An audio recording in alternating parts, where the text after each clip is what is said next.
When our son Aidan was 4 or 5, he pestered us for a pet. He wanted a dog. Although we loved dogs, Ray and I knew there was no way we could look after a dog with the lifestyle we had. So somehow we persuaded Aidan to forget the dog and have a goldfish instead. How we ever got him to agree, I will never know, as there was quite a few differences between a dog and a goldfish. However, we were thankful that he was satisfied with our choice of pet.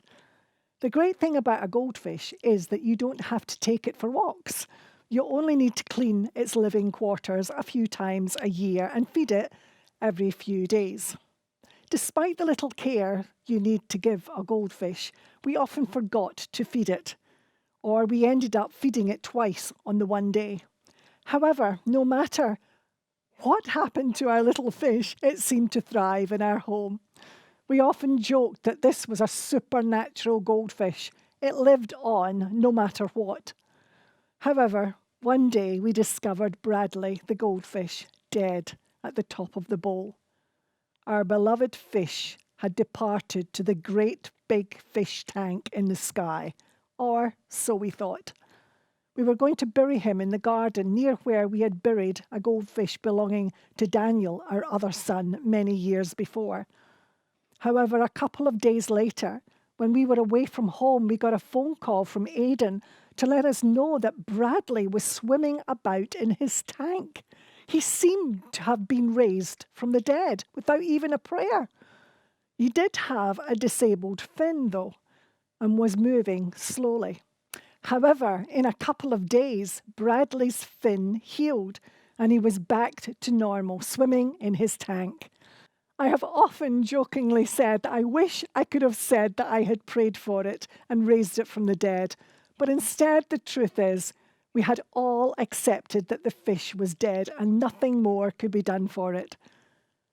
Sometimes it seems like that in our everyday life. Something in our life dies and we accept that nothing can be done about it. Our hope and our dreams have gone.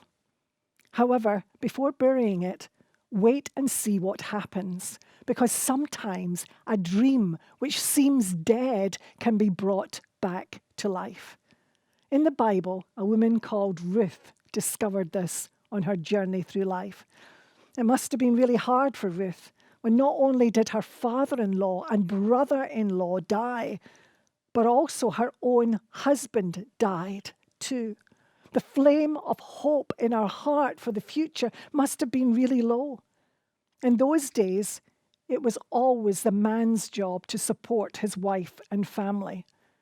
When her mother-in-law, Naomi, decided to go back to Israel, her homeland, Ruth and her sister-in-law, Orpah, decided that they wanted to go with her.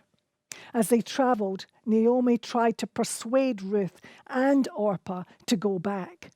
Naomi said that life had turned very bitter for her, and therefore there was nothing she could offer her daughters-in-law. She pleaded with them to go back.